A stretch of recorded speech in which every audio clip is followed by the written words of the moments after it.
Escuché a mi hijo borracho decir: le he estado sacando dinero durante años y aún así ella cree que soy su hijo real, mientras sus amigos se reían a carcajadas. Esa noche quedé destrozada, pero nada me preparó para lo que descubrí después. Me alegra que estés aquí.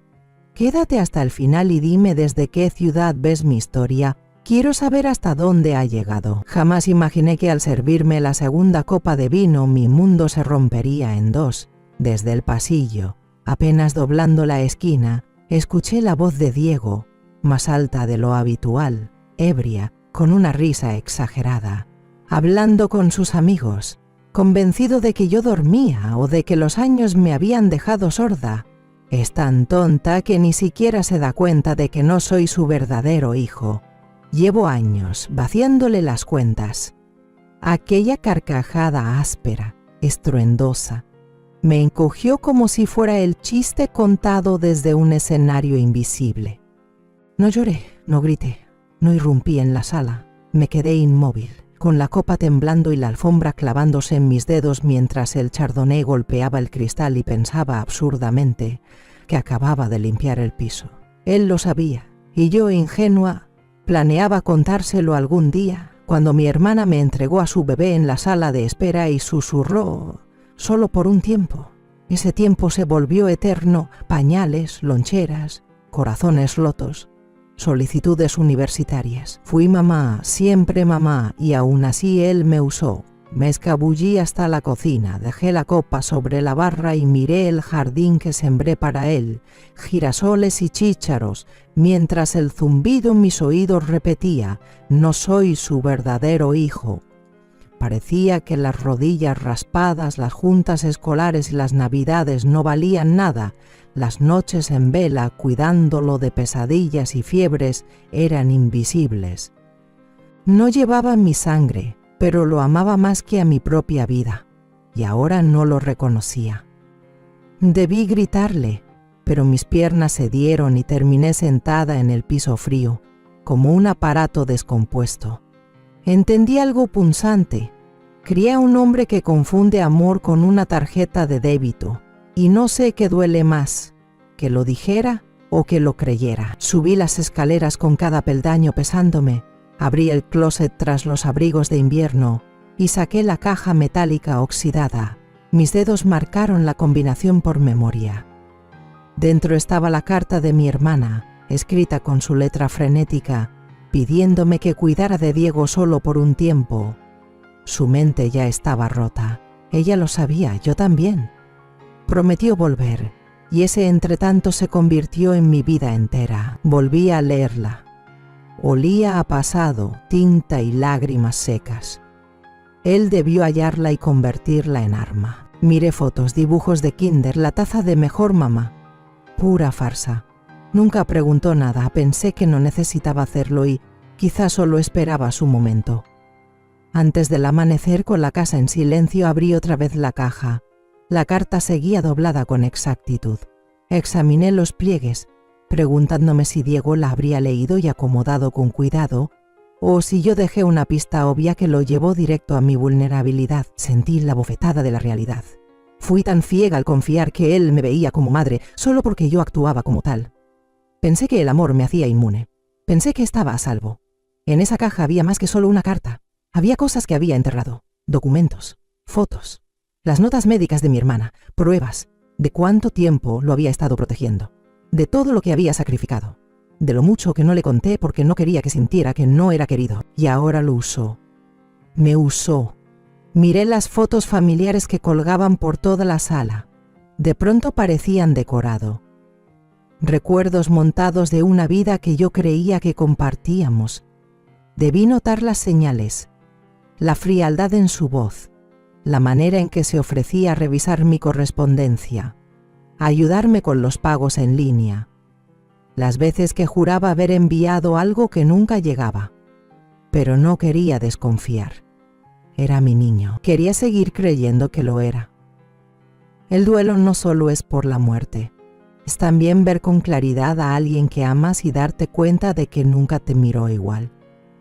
Así que me quedé ahí, con la caja sobre las piernas, y lo susurré una vez más. Pero esta vez sin esperanza. Eras mi niño. Pero ya no lo eres. Al día siguiente intenté seguir. De verdad lo intenté. Tendí la cama. Puse agua a hervir para el té. Me puse de nuevo mi cardigan como si nada dentro de mí estuviera gritando. Pero cada movimiento se sentía fingido. Como si estuviera actuando en una vida que ya no era mía. Ese Diego que me decía, mamá, ya no existía. Esa versión desapareció. Y el hombre que tengo ahora es un desconocido que usó mi bondad como si fuera una chequera.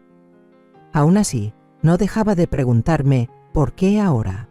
Si siempre supo que no era suyo, ¿por qué esperar tanto para usar eso contra mí? ¿Por qué sostener la farsa durante décadas solo para tirarla por la borda en una borrachera? A menos que no fuera algo repentino. Tal vez venía ocurriendo desde hace años. Y yo simplemente no quise ver. Fue entonces cuando abrí el archivador en el estudio. No sé qué esperaba. Tal vez facturas extraviadas, algunas declaraciones de impuestos viejas, pero mientras revisaba los papeles, sentí un nudo pesado formarse en mi estómago. Había retiros que no recordaba haber hecho. Importantes, miles a lo largo del tiempo, y cada retiro pasaba justo por debajo del radar. Lo suficientemente pequeño para no levantar alarma, lo bastante frecuente como para importar. Abrí mi aplicación del banco y revisé meses, luego años. Después los imprimí todos. Luego vinieron las cartas. Encontré sobres que pensé que ya se habían enviado.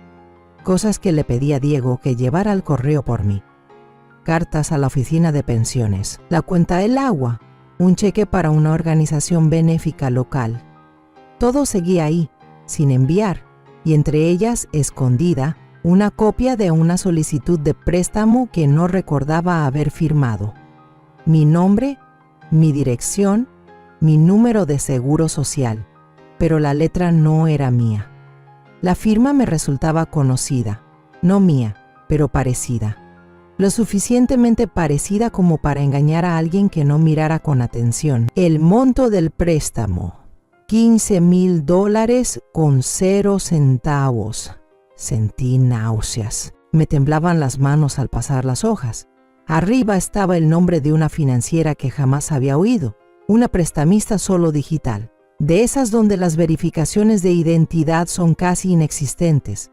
De pronto recordé aquella vez que mi tarjeta fue rechazada en la farmacia y cómo Diego se rió diciendo que seguro era una falla del sistema. Recordé cómo se ofreció a encargarse de todo y luego me trajo un helado, como si fuera un hijo queriendo compensar una travesura sin importancia, pero no fue inofensivo, fue una prueba. Y la fallé. Me dejé caer al suelo del estudio, con las piernas rendidas bajo mi cuerpo. Las paredes de esta casa parecían cerrarse sobre mí. Cada foto, cada tarjeta de Navidad, cada pedazo de prueba de que había entregado mi vida a una mentira. No fue solo una traición, fue un robo. No solo de dinero, fue de confianza, de tiempo, de identidad. Diego no había cometido un error. Tomó una decisión. Y yo necesitaba empezar a tomar las mías. La tetera hizo clic, como cualquier otra mañana. Serví mi té, la mezcla de manzanilla por la que siempre se burlaba de mí, y dejé que el vapor me acariciara la cara mientras me apoyaba en la encimera de la cocina. A través de la ventana, el jardín seguía igual que siempre, un poco descuidado. Pero aún mío, escuché los pasos de Diego antes de verlo. Su andar era torpe. Estaba crudo, sin duda recuperándose de la noche anterior, donde había bromeado sin pudor sobre arruinar mi vida. Lo oí quejarse, luego murmurar algo sobre café mientras entraba tambaleándose a la cocina, frotándose las sienes. Ni siquiera me miró. ¿Noche pesada?, pregunté en voz baja, mientras metía una cuchara en mi taza. Gruñó. ¿Y cuándo no? ¡Qué descaro! Se sentó a la mesa con una camiseta arrugada, desplazando el dedo por su teléfono con las mismas manos con las que había falsificado mi firma. Y yo me quedé ahí, sonriendo con suavidad. ofreciéndole una rebanada de pan tostado. Él no sabía. Pensaba que seguía dormida. No solo anoche, sino siempre. Pensaba que aún era la mujer que creía cada excusa, cada demora, cada palabra que salía de su boca. Me senté frente a él, observándolo deslizar el dedo por la pantalla. «¿Algo interesante?», pregunté con ligereza. «Solo cosas del trabajo», masculló. «No entenderías». No notó cuánto tiempo lo miré. No vio que tan fuerte apretaba la taza, porque ya no estaba intentando detenerlo. Lo estaba estudiando. Cada movimiento, cada pausa, cada vez que sus ojos se desviaban hacia la puerta del estudio, como si algo dentro aún lo llamara. Me pregunté qué más habría tocado, qué otros cajones había revisado mientras dormía, pero no le di nada, ni una pista, ni un temblor. «No se te olvide sacar la basura», dije levantándome con la taza en la mano. «Sí, sí», murmuró, y eso fue todo. No hubo confrontación, no hubo pelea, solo un duelo silencioso entre una madre y un hijo, excepto que él ya no era realmente mi hijo, y yo no era solo una madre, ahora era testigo, estratega. Cuando salió de la cocina para ducharse, esperé a que comenzara a correr el agua. Entonces abrí la puerta del estudio y busqué cualquier cosa fuera del lugar. El cajón del escritorio estaba entreabierto, por apenas medio centímetro. Un archivo había sido empujado hacia adelante, y el pequeño desgarro en la alfombra junto al gabinete, desplazado justo lo suficiente como para saberlo. Había estado aquí otra vez. Me arrodillé y deslicé la mano debajo del gabinete, buscando el sobre que había escondido allí hace años, una vieja foto familiar, por si alguna vez olvidaba cómo se veía el amor. Aún estaba ahí, pero algo más hizo clic dentro de mí. Él ya no estaba escondiendo esto, estaba volviéndose más atrevido. Eso significaba que yo también tenía que empezar a esconderme, pero no mi miedo, no mi dolor, mi plan. El silencio se volvió mi escudo. Me movía por la casa como siempre lo hacía, quitando el polvo, doblaba la ropa, revisaba el buzón, pero esta vez lo estaba registrando todo.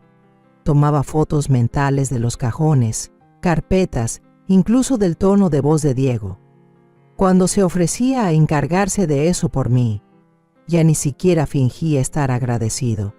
En algún punto comenzó a tratarme como a un mueble. Útil, inmóvil, tonta. Y ahora yo lo observaba mientras él me observaba. Ya no tenía cuidado. Ese fue su error. Pensó que yo no era una amenaza. Tal vez alguna vez lo fui, pero ya no. Una tarde, mientras él estaba fuera haciendo mandados, que seguramente significaba ir al banco, volví a abrir el archivador, pero esta vez fui más a fondo. Levanté las carpetas, aparté las pestañas de Manila y encontré lo que por mucho tiempo había evitado: estados de cuenta, recibos de luz, agua, gas. Todo estaba ahí, pero faltaban 3 meses de talonarios de cheques. 3 meses. Recordaba que en ese tiempo él me ayudaba a mandar las cuentas. Me dijo que la oficina postal había cambiado los horarios de recolección. Se ofreció a llevarlas él mismo para que salieran más rápido. Le di las gracias. Me sentí enferma. Levanté la alfombra debajo del escritorio del estudio y abrí la tabla floja del piso. Años atrás solía esconder ahí el dinero navideño para Diego. Él nunca supo de eso. O eso creía yo. Ahora hasta ese recuerdo se sentía como una mentira. Metí la mano y encontré el sobre que había pegado debajo. Estaba vacío. Cada vez que me daba la vuelta, algo más desaparecía. Así que empecé a ser meticulosa. Cerraba las puertas con llave. Nada obvio. Solo un clic suave al entrar al cuarto de costura. Una caja nueva con combinación escondida detrás de las telas de invierno. Las cuentas y documentos que encontraba los copiaba. Silenciosa, paciente, una carpeta a la vez. Empecé a hacer listas en una libretita que escondía debajo de mi almohada. Cada incoherencia, cada firma que no reconocía, cada sonrisa que no encajaba con sus palabras. Entonces recordé algo que se me había escapado hasta ahora. 3 navidades atrás le pedí a Diego que enviara la actualización de mi testamento. Ya lo había firmado, sellado, y se lo entregué. Nunca lo regresó. Le pregunté 2 veces. Lo están procesando, me dijo. Esas cosas tardan mucho. Fue antes de que notara que el sobre ni siquiera tenía estampilla. Ahora lo sabía. No había enviado nada. Y si pedía una copia a la oficina del abogado, ¿qué encontraría? Sentí el pecho apretarse. A la mañana siguiente me moví como siempre, lenta, con calma, pero por dentro algo se había endurecido. La tristeza seguía ahí, claro, pero ahora vivía debajo de algo más filoso. Ya no estaba de luto, estaba tramando. Cuando Diego se fue, como siempre, poco después de las 10 de la mañana, diciendo que tenía reuniones, fui al cajón de electrónicos y saqué la cámara que usaba para grabar mis tutoriales de acolchado. No la tocaba desde hacía 2 años. Aún funcionaba. Aún tenía la batería llena. Esa tarde la instalé arriba del librero en el estudio, escondida entre álbumes de fotos y viejas ediciones de Reader's Digest, con el lente apuntando directo a los cajones de mi escritorio, por si él volvía a husmear. Necesitaba pruebas. Verifiqué el ángulo. Presioné grabar. Cerré la puerta con suavidad detrás de mí. Más tarde esa noche me senté en el cuarto de costura. Mi santuario. El único lugar que nunca le interesó a Diego. Solía llamarlo la cueva tranquila de mamá, y yo lo dejé creer que era inofensiva. Un lugar de hilos y telas. Pero ahora era mi sala de guerra. Entré con mi computadora y conecté la cámara a través de una app privada. Cada noche me sentaba ahí, cosiendo mi colcha mientras revisaba las grabaciones del día. Pasaron 2 días. Nada. La tercera noche, vi cómo Diego se colaba en el despacho poco después de la medianoche. Sin prender la luz, sin titubear, abrió el cajón del medio, el que tenía mi chequera, formularios de impuestos y papeles de poder legal. Sus dedos se movían con soltura, tranquilos, como si ya lo hubiera hecho 1000 veces. Me acerqué más a la pantalla, sacó una carpeta, la hojeó, se detuvo, luego extrajo una hoja y la metió en el bolsillo de su sudadera. Dejé de respirar. Miró por encima del hombro, cerró el cajón y salió como quien va por algo de comer, sin culpa, sin prisa. Como si fuera rutina. Puse pausa y me quedé viendo el cuadro congelado, su rostro medio iluminado por la luz de la luna, la boca con una leve sonrisa. Me quedé ahí un buen rato, la mano aún sobre la tela en mi regazo. Luego agarré mi libreta y escribí una sola palabra: basta. Al día siguiente cambié mis contraseñas de banca en línea, sin hacer ruido, con cuidado. Luego pedí cita con una abogada nueva, usando el nombre de una fundación con la que solía colaborar. Él no la reconocería. Y abrí un apartado postal en una oficina de correos 2 pueblos más allá para que ya no llegara correspondencia a la casa. No notó nada. Cuando preguntó por qué no cociné esa noche, le dije que me dolía la cabeza.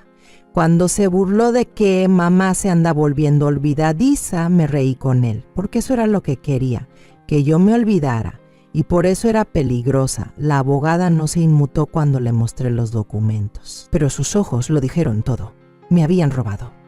Lento, con destreza, sin una pizca de remordimiento. Su nombre era Patricia Medina. Callada, aguda, 40 y tantos, con las mangas arremangadas, como si no tuviera tiempo para rodeos. No necesitaba toda la historia, solo las pruebas. Le entregué copias de los estados de cuenta, impresiones de las grabaciones de mi cámara y el documento falsificado que saqué del archivador. Leyó en silencio, pasando las páginas con una precisión quirúrgica que de algún modo lo hacía sentir aún peor. Cuando al fin levantó la mirada, sus palabras fueron suaves, medidas. Esto no es solo robo de identidad, es abuso financiero sostenido. Sentí que la garganta se me cerraba, pero no lloré. Ya había pasado esa etapa. Patricia acercó la carpeta. Estas firmas definitivamente no son tuyas. Y por la frecuencia y los montos, estamos hablando de más de $50 que fueron drenados de tus cuentas durante 5 años. 50.000. El número no parecía real, pero lo vi en blanco y negro. retiros que nunca hice, líneas de crédito que jamás abrí, incluso un préstamo en línea que ni conocía emitió a mi nombre hace 2 años, $12, incumplido, aún generando intereses. Y usó mi dirección, mi número de teléfono, mi fecha de nacimiento. Patricia se inclinó hacia adelante. Podemos reportarlo de inmediato, División de Fraude. Policía. También te recomendaría comenzar a revocar cualquier acceso que tenga a tus documentos financieros. Y tocó el testamento que había llevado. Esto hay que reescribirlo de inmediato. Mi voz se quebró por primera vez en semanas. Le dije que él era todo para mí, que le había dado todo. Patricia no dijo no lo merece. No hacía falta. Lo vi en sus ojos. Creo que agradecí que no intentara consolarme. No quería consuelo, quería control. Trazamos los siguientes pasos. Yo cerraría las cuentas a las que él tenía acceso. Abrí nuevas cuentas. Autoricé a Patricia como mi representante legal. Ella se encargaría de presentar el reporte preliminar por fraude. Luego trabajaría con mi banco para recuperar lo que se pudiera. Cuando me preguntó si tenía otros activos financieros, me quedé en silencio. Pensé en la cajita con cerradura escondida en mi gabinete de costura. La póliza vieja del seguro de vida. La herencia de mi tía, esa que Diego jamás supo que existía. La miré directo a los ojos. Sí. Y quiero que todo se borre de su nombre, hasta el último centavo. Patricia asintió. Entonces tendremos que reestructurar tu patrimonio y redactaré una orden temporal para que no pueda acceder a nada mientras investigamos. Aquella noche me quedé un buen rato sentada en el coche antes de entrar a casa. Observaba las luces del interior parpadear. Diego ya estaba allí, seguramente tirado en el sillón, revisando las mismas aplicaciones que usaba para espiar mis cuentas, pensando que todavía tenía tiempo para vaciarme por completo. No sabía que los cerrojos estaban cambiando. No sabía que la tormenta ya se movía bajo sus pies. Al entrar, Diego estaba justo donde lo imaginaba, echado en el sofá, cambiando de canal con la indiferencia de quien habita una casa que no le cuesta nada. «¡Ey!», dijo sin levantar la vista. «Saliste tarde. ¿Todo bien?». Sonreí. «Solo algunas vueltas. ¿Compraste comida?». «No», respondí, sentándome en el sillón frente a él. «No tenía ganas de cocinar hoy». Parpadeó. «Eso sí que es nuevo». Me encogí de hombros. «Todos cambiamos». Gruñó y volvió a la televisión. Esa fue la última conversación real que tuvimos en una semana. Día tras día, hice pequeños movimientos, invisibles. Empecé por lo simple, lo eliminé de mis cuentas digitales. Redirigí mi correspondencia a un nuevo apartado postal y le avisé a mi asesor financiero que iba a consolidar mis cuentas. Jamás preguntó por qué dejé de dejarle las facturas sobre la mesa del pasillo, ni notó que las carpetas del estudio estaban cada vez más vacías. Lo que sí empezó a notar eventualmente fue el silencio. Ya no le pedía ayuda, no le daba el correo para que le ordenara, no le recordaba cuándo vencía la hipoteca ni cuándo era la cita para preparar los impuestos. Dejé de ser el sistema que él explotaba, y eso lo descolocó. Empezó a rondarme más, a meterse en el estudio sin razón, a soltar preguntas raras en la cena como: «Oye, ¿alguna vez hiciste algo con esa herencia de la tía Ruth? ¿O con qué banco pusimos los servicios a tu nombre?». Yo solo sonreía. «Tú te encargaste de eso, ¿no te acuerdas?». No insistía. Aún no, porque seguía creyendo que tenía tiempo. Pero mientras tanto yo cerraba cuenta tras cuenta. Abrí una nueva a nombre del fideicomiso que Patricia y yo habíamos creado para la planificación del patrimonio. Cambié el depósito directo de mi pensión del Seguro Social. Incluso cerré la cuenta que pagaba los impuestos de la propiedad y los cubrí por adelantado, por si acaso. Esa misma semana reescribí mi testamento, en una oficina pequeña y silenciosa en el centro, sin ceremonias, sin abogados que conocieran a Diego desde que era niño, solo Patricia. 2 testigos y mi firma. Su nombre no apareció ni una vez, y por primera vez en décadas sentí que podía respirar. Esa noche regresé a casa y escuché a Diego hablando por teléfono, riéndose con alguien sobre el comportamiento raro de mamá últimamente. Dijo que probablemente ya estaba perdiendo la cabeza. Me quedé en el pasillo escuchándolo burlarse de mí. Seguía convencido de que yo no me daba cuenta de nada. Creía que el silencio era debilidad. No tenía idea de lo que el silencio podía lograr. Seguía pensando que el dinero era suyo, que yo era demasiado frágil, demasiado cansada, demasiado blanda para moverme sin él. No había notado hasta dónde había llegado ya. La segunda reunión con Patricia se sintió distinta. Esta vez llegué con la cabeza en alto. No arrastrando un folder lleno de daños, sino llevando una lista clara de lo que quería ahora. Lo llamamos planificación patrimonial, y eso fue exactamente lo que le dije a Diego que estaba haciendo.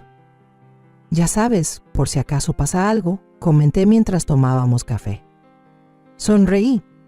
Tienes razón.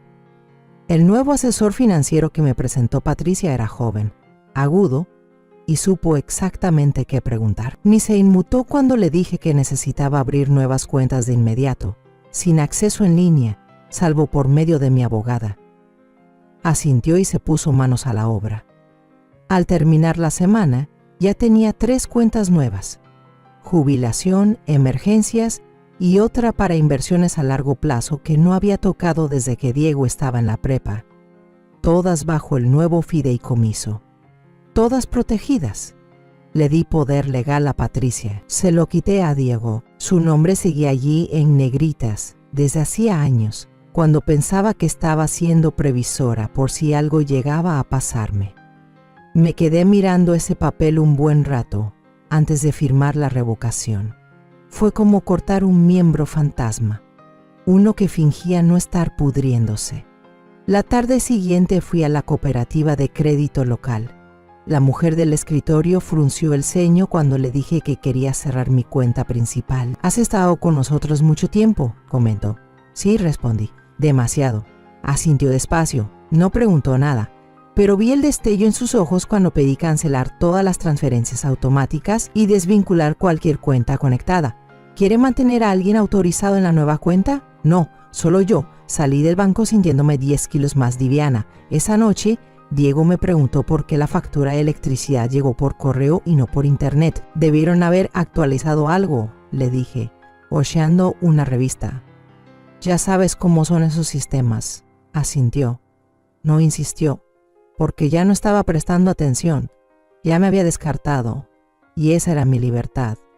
Para fin de mes, cada centavo estaba en cuentas que él no podía tocar, cada documento asegurado, cada contraseña cambiada, y ni un solo enfrentamiento, solo el silencioso apretón de una soga que él ni siquiera sabía que existía. No hubo gritos, ni peleas, solo una mirada al otro lado del cuarto. Ese fue el momento en que lo supe, ya no lo amaba. Ahí estaba otra vez, tirado en el sofá, mismo lugar, misma mirada vacía, el brillo del celular a centímetros de su cara, las penas estiradas sobre los cojines que antes acomodaba cada mañana, la manta que le tejí para su cumpleaños número 30 hecha un bollo bajo sus pies. Olvidada, ni siquiera notó que lo miraba. Antes, eso dolía. Durante años pensé que era invisible para él porque estaba distraído, o porque trabajaba mucho, o simplemente porque estaba cansado. Me retorcí en disculpas, tratando de entender. Tal vez no era lo suficientemente cariñosa. Tal vez no fui la clase de madre que da abrazos grandes o que hornea galletas desde cero. Tal vez, si hubiera sido diferente, él no habría terminado así. Pero ahora, al verlo ahí, boca entreabierta, satisfecho, tan seguro de que seguía teniendo el control, lo vi con claridad. No estaba distraído, se sentía con derecho. Y no era invisible para él. Era un territorio conquistado. Él creía haberme conquistado hace años, y eso fue lo que rompió el hechizo. Lo sentí como una aguja estallando dentro del pecho. Limpio, preciso. El lugar en mí que solía doler por su aprobación desapareció. El anhelo también. La culpa se derritió como escarcha bajo el sol de la mañana. Ya no lo amaba, tampoco lo odiaba. Lo vi tal como era. Un hombre que había usado mi amor como una correa, esperando que me quedara atada para siempre. Se rió de algo en su celular, algún meme seguramente, un chiste tonto que olvidaría en 5 minutos. Luego levantó la vista y me lanzó una sonrisa burlona. ¿Qué? Me di cuenta de que lo estaba mirando fijamente. Nada, murmuré. Solo pensaba... No te vayas a lastimar, soltó con una risita. Asentí una vez y me alejé. Me quedé de pie en el pasillo durante 1 minuto entero. No porque estuviera triste, sino porque necesitaba sentir cómo la claridad se asentaba. Era como salir después de una tormenta y darte cuenta de que la tierra bajo tus pies está firme otra vez. No lo amaba. Y por eso era libre de hacer lo que tenía que hacer, sin culpa, sin titubeos. Esa noche abrí una carpeta nueva en mi laptop con el nombre de policía. Empecé a organizar los videos de la cámara escondida, la que lo captó falsificando mi firma, la que lo mostraba hurgando entre mis documentos privados. Añadí escaneos de las solicitudes de préstamo, los retiros sospechosos, el formulario para revocar el poder notarial. Grabé un video corto explicándolo todo, serena, inconfundible. Y luego le mandé un correo a Patricia. Asunto, lista cuando tú digas. Respondió en menos de 20 minutos. El lunes presentamos todo. Orden de protección, informe formal y bloqueo completo de bienes. Ya casi llegamos. Cerré la laptop. Fui a la sala por última vez. Diego ya estaba medio dormido. La televisión parpadeaba frente a él, pasando un capítulo repetido de alguna serie que ni le importaba.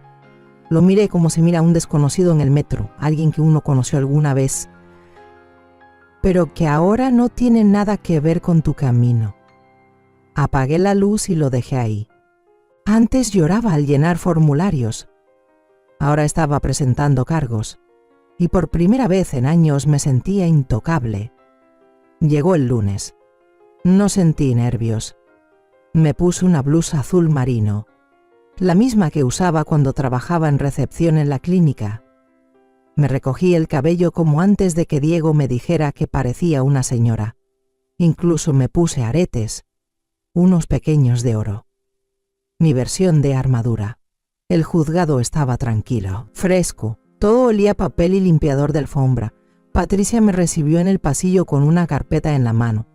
Una vez que esto se presente, dijo con suavidad, todo cambia.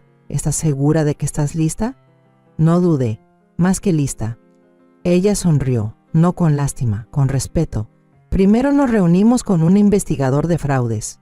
Le mostré todo, las grabaciones de Diego entrando al estudio a escondidas, los cheques falsificados, las comparaciones de firmas. Respondí con claridad, sin temblar. Cuando me preguntaron si creía que Diego era un peligro para mí, los miré directo a los ojos y dije, no necesita los puños para hacer daño. Miren lo que ya hizo. Luego vino la orden de protección. Patricia ya había llenado casi todo. Solo firmé.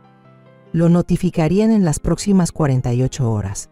Después de eso tendría prohibido legalmente acceder a mis cuentas, contactar a mi abogada o entrar a mi propiedad sin permiso por escrito. No solo estaba recuperando mis finanzas, estaba recuperando mi casa.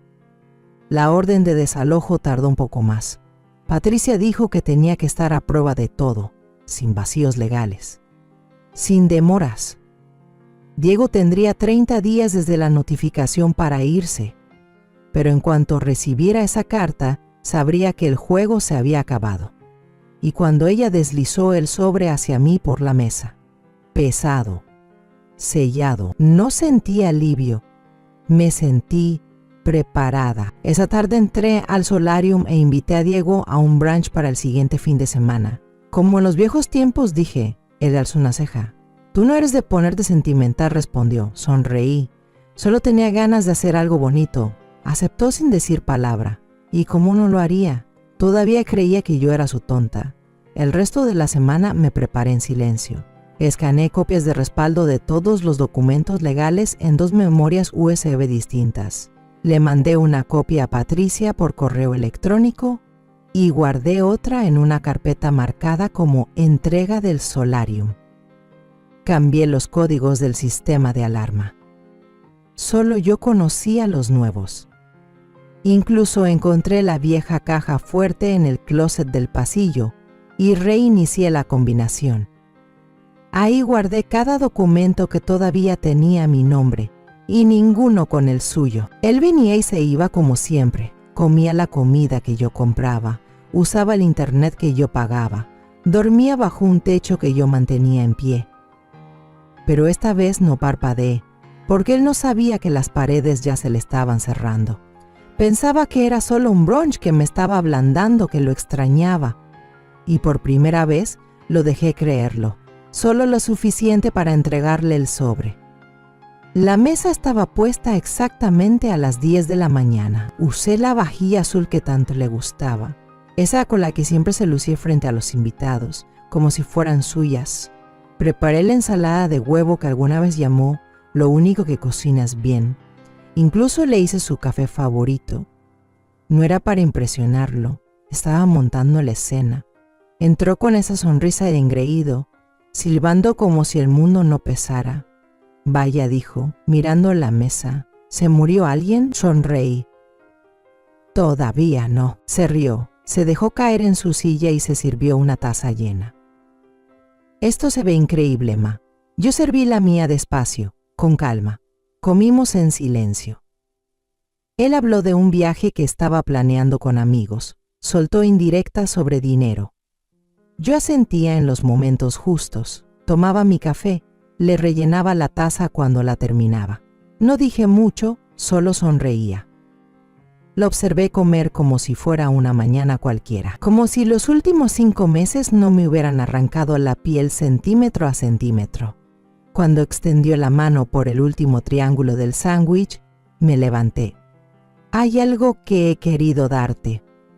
Alzó una ceja mientras masticaba. Así. Caminé hacia la cómoda, tomé el sobre grueso. Volví a la mesa y lo coloqué con suavidad frente a su plato. Lo miró como si fuera una tarjeta de regalo. ¿Qué es esto? Ábrelo. Se rió, se limpió la boca y lo abrió sin pensarlo. Echó un vistazo a la primera hoja, el aviso de desalojo, y soltó una carcajada. ¡Qué graciosa! Pasó a la siguiente. Reporte policial. Luego otra. Referencia de caso por fraude. Revisión notariada del testamento. Revocación de poder notarial. La risa se le apagó. El montón hizo un ruido seco al dejarlo sobre la mesa. ¿Qué demonios es esto? Me incliné hacia adelante. Mi voz, suave. Es tu última advertencia, bufó. ¿Estás bromeando? No, Diego, no lo estoy. Te borraron de cada cuenta, cada documento. Te van a notificar antes de que termine el día. Tienes 30 días para salir de esta casa. Empujó los papeles.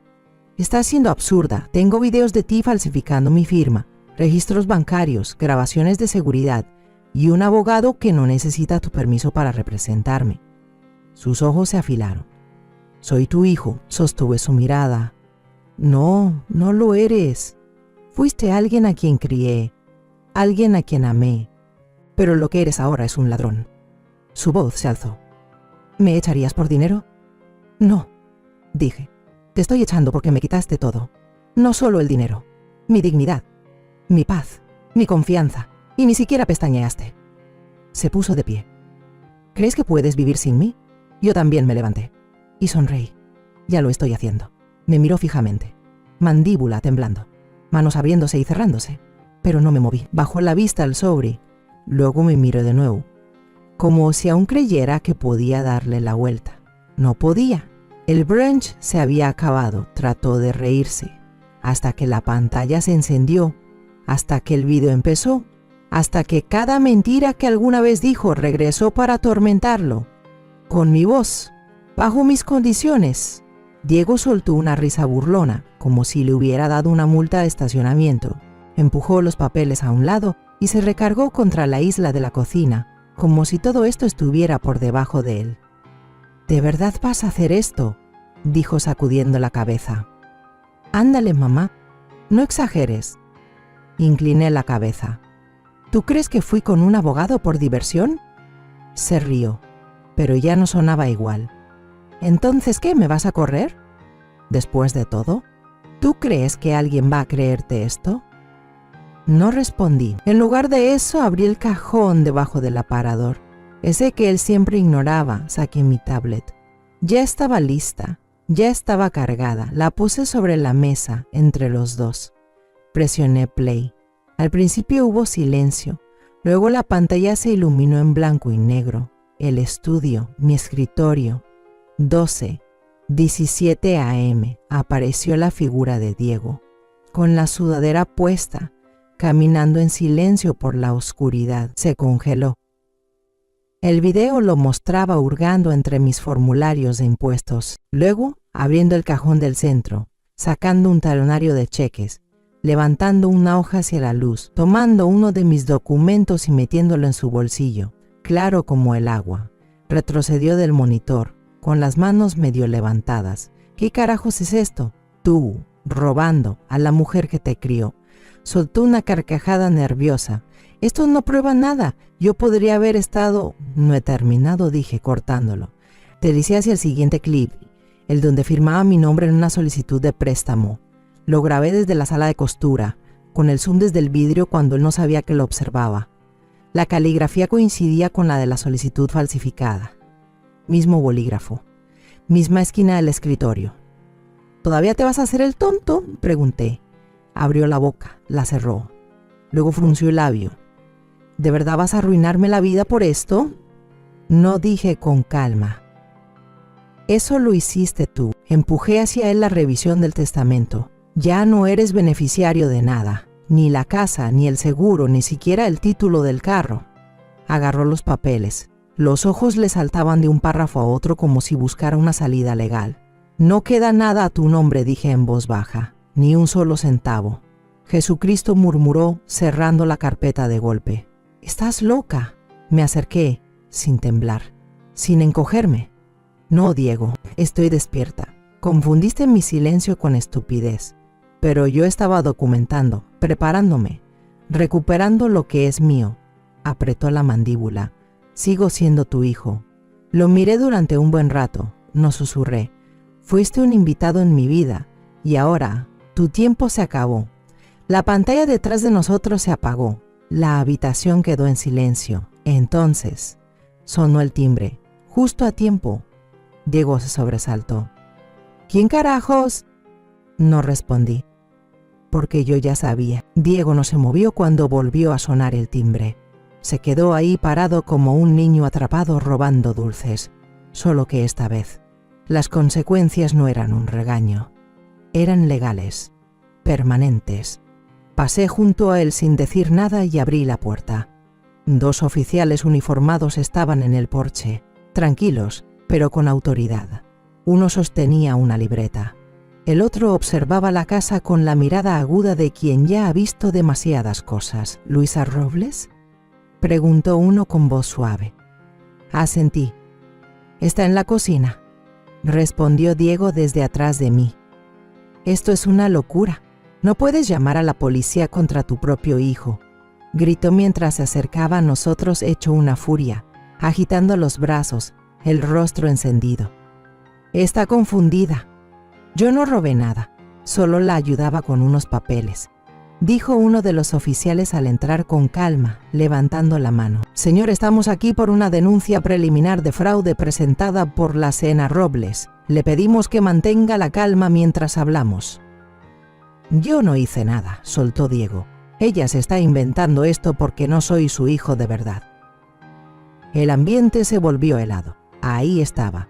Era la primera vez que lo decía en voz alta, no a sus amigos borrachos, no como una broma, me lo dijo a mí, a la cara.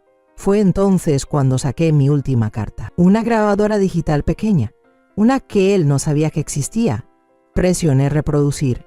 El sonido llenó la habitación. ¡Güey! Ella ni se entera, ni siquiera es su verdadero hijo, y la está dejando seca. Eres una leyenda, cabrón. Salud por eso. Risas. Otra voz, la de Diego. Es demasiado sentimental para darse cuenta. Tengo acceso a todo. Confía en mí con su vida. Más risas. Luego el tintinar de un brindis. El oficial levantó una ceja. A Diego se le fue el color del rostro. Eso no sabía que habías grabado eso. No, respondí con calma. Tu amigo me lo mandó después de que presumiste todo eso en su despedida de soltero. Dijo que se sintió culpable. Deberías elegir mejor tus amistades. El segundo oficial dio un paso al frente. Señor, con base en esta evidencia y los documentos presentados por la CIA Robles, le estamos emitiendo una orden formal de comparecencia. Debe desalojar esta residencia conforme a los términos de la orden legal de desalojo. Ya no tiene autorización para estar aquí. ¡Pero yo viví aquí!, gritó Diego, dejando que el pánico se colara entre sus palabras. Ella me crió. Esta también es mi casa. Lo miré directo a los ojos. No, fue un regalo mío. Y tú lo convertiste en una transacción. Su voz tembló. Solo tomé lo que era mío. Ese es el problema, dije al pasar junto a los oficiales. Nada de eso era tuyo. Dio un paso atrás hacia el pasillo, como haciendo cálculos, buscando una salida. Pero ya era tarde. Todas las cartas estaban sobre la mesa. Cada mentira expuesta. Mientras los oficiales le explicaban los siguientes pasos, Diego me miró por última vez. No con enojo, con miedo, porque por primera vez en su vida yo no intentaba salvarlo. Le dieron 1 hora. Tiempo para empacar, dijeron, para evitar que esto escalara. Pero Diego no empacó. Caminaba en círculos, discutía, rogaba, luego gritó, después se quedó callado.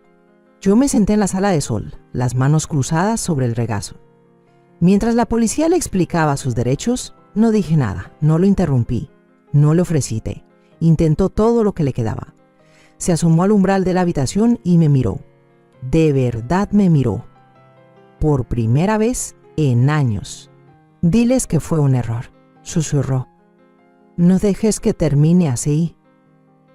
No respondí. Sus ojos bajaron al piso. Es que estaba desesperado. No lo entiendes. Vivir allá afuera para ti todo es fácil. No sabes lo que es vivir allá afuera. Incliné la cabeza. ¿Allá afuera? ¿Donde la gente se gana lo que tiene? Se estremeció. Nunca me diste las gracias, dije en voz baja. Ni por el techo, ni por la ropa, ni por la comida, ni por criarte cuando tu madre se fue. Ni una sola vez. Tragó saliva. Pensé que sabías que estaba agradecido. No, Diego. Pensaste que yo era desechable. El oficial se acercó más. Señor, tiene que recoger sus cosas ahora. Parpadeó. ¿De verdad me odias tanto? Me levanté. No, dije, no te odio, pero por fin me quiero lo suficiente como para dejar que me destruyas. Eso lo dejó sin palabras. Se quedó ahí parado, con los hombros caídos. Su rostro se quebró por un instante. Enojo, vergüenza, confusión. El silencio que quedó no fue vacío, fue una limpieza. Me quedé en la entrada, el eco de su ausencia flotando como polvo en un rayo de sol. Durante años viví bajo su peso, sus estados de ánimo, su flojera, sus exigencias. Ahora, el espacio que dejó atrás se sentía como aire puro. No lloré, no celebré, solo me quedé ahí, con la mano en el picaporte, respirando. Se había terminado. Ahora camino, temprano, en silencio, sola, y cocino para mí. Comidas pequeñas, lo justo. Ya no espero a nadie más para comer. Dejé de preparar de más, porque ya no reservo un lugar para alguien que siempre me vio como una comodidad. La policía nunca presentó cargos penales, pero el departamento de fraudes congeló todo lo que estaba a su nombre. Patricia me ayudó a cerrar legalmente la puerta de mi casa para él, y también el Nuevo Testamento sellado, notariado y seguro. Ni un centavo para él. Mandó 2 correos.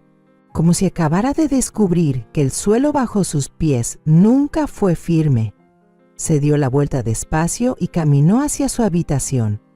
Escuché cómo abría cajones, cómo se cerraba una maleta con cremallera, cómo la puerta del baño se quejaba al cerrarse. Cuando salió de nuevo, su bolso estaba a medio llenar. Ya tenía puesta la chaqueta y los brazos cruzados. No me miró, pero yo sí lo miré. Por primera vez, no vi a un hijo, ni siquiera un traidor. Solo vi a un hombre que confundía la manipulación con el amor, que creía que tener derecho sobre alguien era tener una familia. Los agentes lo escoltaron con suavidad. Mientras se acercaban a la puerta, él se detuvo, mano en el picaporte, los ojos aún evitando los míos. «Espero que estés feliz», murmuró. Di un paso al frente, solo lo suficiente para que pudiera oírme con claridad. «No estoy feliz», respondí, «pero soy libre». La puerta se cerró tras él. El primero, lleno de rabia, dijo que exageré, que era una paranoica. Ese lo borré sin pensarlo. El segundo llegó semanas después, más corto, con menos veneno. Solo decía, «te extraño». Ese lo guardé. No porque le creyera, sino porque me recordó algo que yo misma le dije cuando tenía 12 años y estaba castigado por mentir. Solo pides perdón cuando pierdes lo que dabas por hecho. Nunca respondió a esa lección. Tampoco respondió esta. Y la semana pasada, mientras servía té y pasaba los panecillos, alguien preguntó, «¿Sabes algo de tu hijo?». No dudé, sonreí y respondí, «Él nunca fue realmente mío.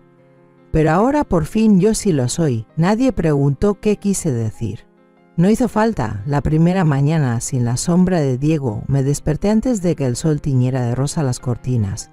El silencio ya no era una alarma del vacío, sino una manta tibia que me cubría entera. Preparé café de olla con canela y piloncillo, olor que se metió en cada cuarto como si bendijera los rincones donde antes reinaba la desconfianza. Abrí la puerta principal para dejar que entrara el aire fresco y el canto de los gorriones. Ahí, en el umbral, vi mi reflejo en el vidrio. Pelo entrecano recogido, la blusa azul marino que se volvió mi talismán y esa arruga nueva en la frente que ya no me afea, me firma. Caminé hasta la veterinaria del barrio, la que queda frente al Mercado Juárez, y donde nunca pasaba sin acelerar el paso porque pensar en mascotas me recordaba la energía que me faltaba para cuidarlas. Ese día crucé la calle con paso firme. El letrero decía adopciones sin costo y el mostrador olía a serrín limpio. Entre jaulas y maullidos un cachorro mestizo, color cajeta, me miró con la cabeza ladeada. Tenía una mancha blanca en el pecho, como un botón mal cosido. Su mirada no pedía perdón ni permiso, solo compañía. La chica del refugio me explicó que lo encontraron en un baldío, que era cariñoso y que aún no tenía nombre. Firmé los papeles, pagué las vacunas, compré un collar rojo y lo subí al coche. En el retrovisor sus ojos brillaban como si entendiera que yo también estrené libertad. Lo llamé Milagro camino a casa, porque eso era, la prueba viviente de que todavía podía dar amor sin convertirme en víctima. Al llegar, le mostré el jardín abandonado. Olisqueó los girasoles secos y saltó entre los tallos sin culpa. Yo, mientras tanto, arranqué hierbas, podé las ramas muertas, abrí la manguera y dejé que el agua corriera sobre la tierra reseca hasta que olió a verano recién nacido. Cada gota era un juramento de que ningún recuerdo marchito tendría más poder que la raíz de algo nuevo. Esa tarde Milagro se quedó dormido a mis pies mientras ordenaba la sala. Guardé en cajas las fotografías familiares que colgaban como fantasmas en las paredes y las llevé al ático. La casa se sentía ligera, como si aligerar los muros despejara también los huesos. Pinté la pared principal de un verde pálido que vi en la revista de la abogada Patricia. Cada brochazo cubría la huella de los puños que Diego dejaba cuando azotaba puertas. Al terminar, el color parecía brillar solo. Una aurora boreal doméstica que ningún pasado podía nublar. Durante días descubrí qué hacer con la quietud. Leí novelas de misterio que siempre pospuse. Prendí velas de lavanda sin pensar en que el olor pudiera molestar a alguien. Bailé boleros de tríos con la escoba por pareja, hasta que el corazón me palpitó en el cuello. Milagro corría detrás, ladrando con su voz de juguete, y yo reía tan fuerte que el eco se repetía en las ventanas como una amiga fiel. Varios vecinos, que antes ni saludaban, se acercaron a la reja para preguntar por el perrito. Les contaba que se llamaba Milagro y que juntos estábamos aprendiendo a empezar de cero. Sus sonrisas eran un puente que me sacaba del aislamiento. Acepté invitar a Rosita, la señora del puesto de tamales, a tomar chocolate caliente un domingo. Hablamos de plantas medicinales y de lo rápido que crecen los nietos. y en su charla me reconocí humana. No caso de escándalo. A mediados de mes abrí la caja de costura, pero esta vez no para esconder documentos, sino para coser una cobija nueva. Usé retazos de camisas viejas, incluidas varias de Diego que encontré en el cesto antes de donarlas. Corté cada pieza en cuadrados, los giré hasta lograr un mosaico alegre y los bordé con hilo rojo, el mismo color del collar de Milagro. Cada puntada era un acto de reescritura. La tela que una vez cubrió su espalda ahora abrigaría mis rodillas. Bajo la luz de la lámpara, con Milagro respirando tranquilo sobre mis pantuflas, comprendí que la venganza más dulce era convertirme en arquitecta de belleza cotidiana. Cuando llegó la carta oficial que confirmaba la revocación definitiva del poder notarial, no temblé. La deslicé en una carpeta etiquetada cerrado. La guardé en la caja fuerte y seguí afilando las tijeras de podar. No había celebración porque tampoco quedaban amenazas. Solo la serenidad firme de quien vigila su propio territorio sin armas. Con ojos claros y un perro leal como centinela. Milagro aprendió a sentarse, a quedarse quieto mientras sirvo el té, a ladrar solo cuando el timbre suena. Yo aprendí a cerrar el correo electrónico después de las 5, a regar las plantas antes de que el sol se vuelva cuchillo, a cantar mientras lavo los platos. Una noche, tumbada en la hamaca del porche con el cachorro olfateando luciérnagas, pensé en Diego y el nombre resbaló de mi mente como un guijarro sin filo. Me di cuenta de que ya no ocupaba titulares en mi memoria.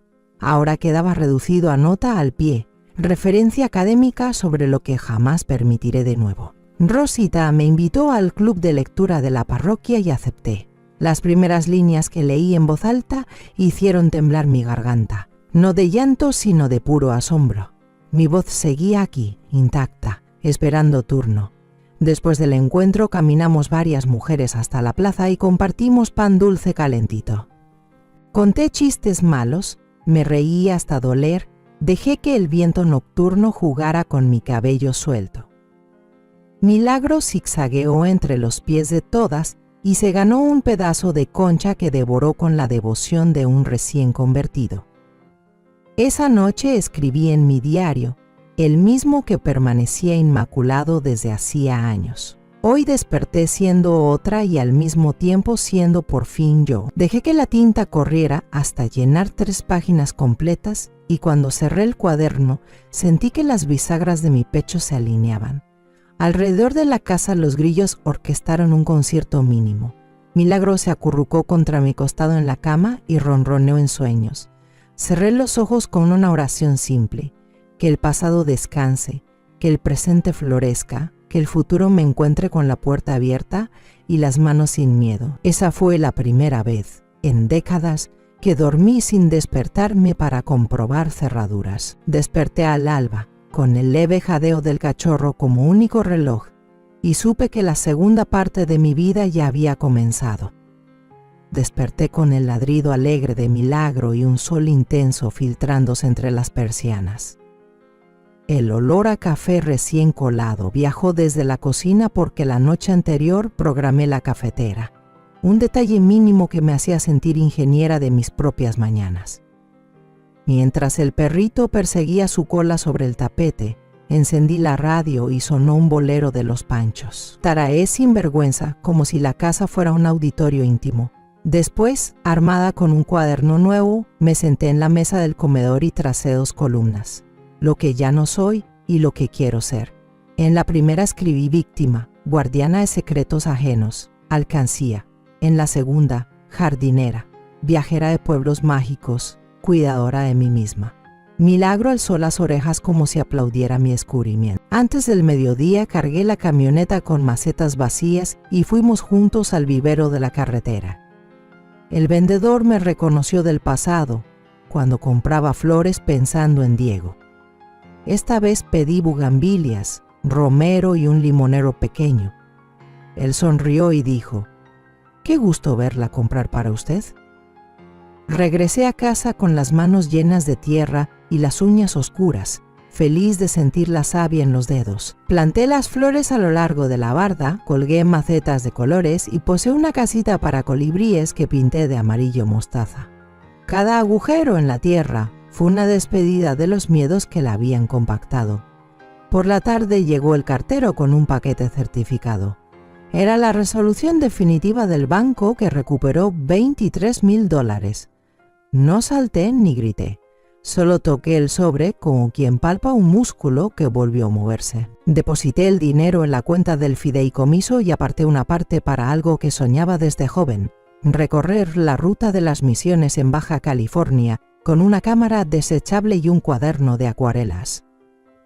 La sola idea me hizo temblar de emoción y un poco de susto, esa mezcla exacta que anuncia el crecimiento. Empecé a entrenar para el viaje. Cada mañana caminaba con Milagro hasta el cerro que vigila el pueblo. Al principio jadeaba a mitad de la pendiente, pero él tiraba de la correa como diciendo: «Vamos, vieja, claro que puedes». Al cabo de semanas subíamos sin detenernos y desde la cima veía mi barrio como un tablero armonioso. Allí arriba entendí que la perspectiva no es un regalo, se conquista paso a paso. El sábado asistí al club de lectura en la parroquia y llevé galletas de avena caseras. Leí un fragmento de mi diario frente al grupo.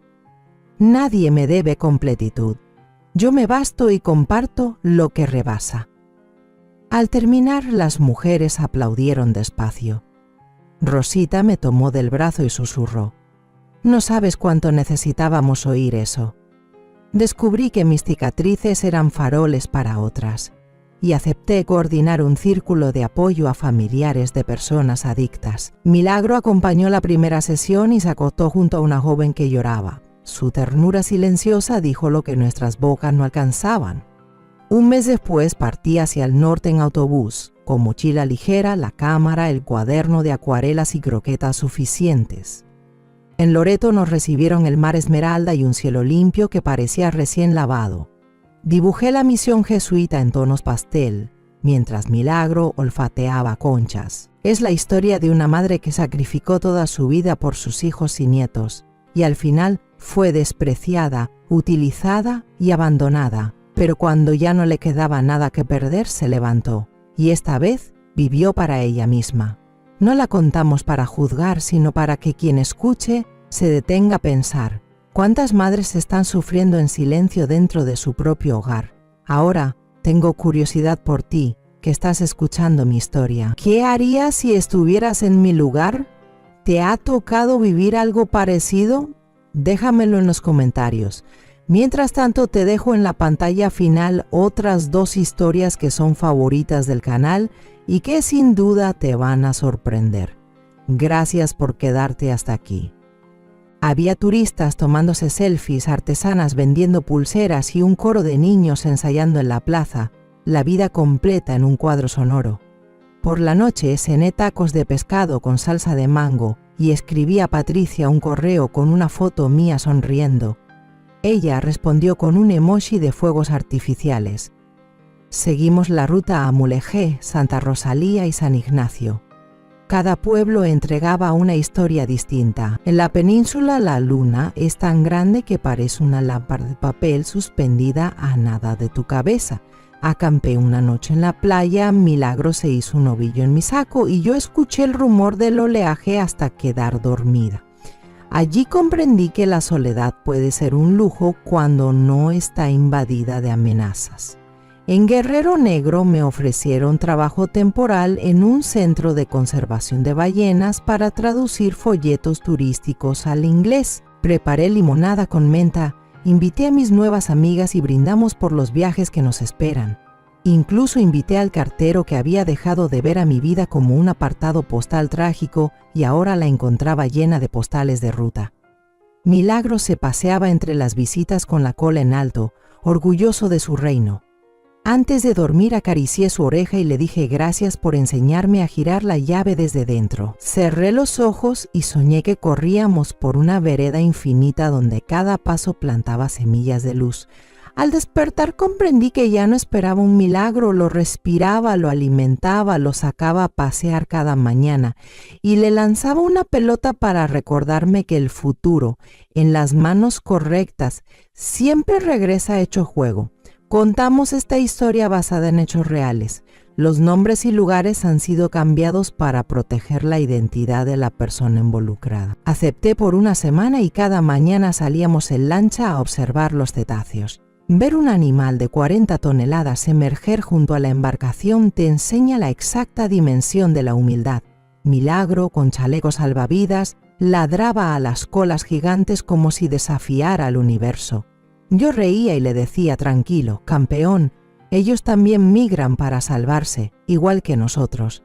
Con el pago compré un dije de plata en forma de ola y lo colgué en mi cuello. Quería un recordatorio del día en que miré a la bestia más grande y no sentí miedo, solo reverencia.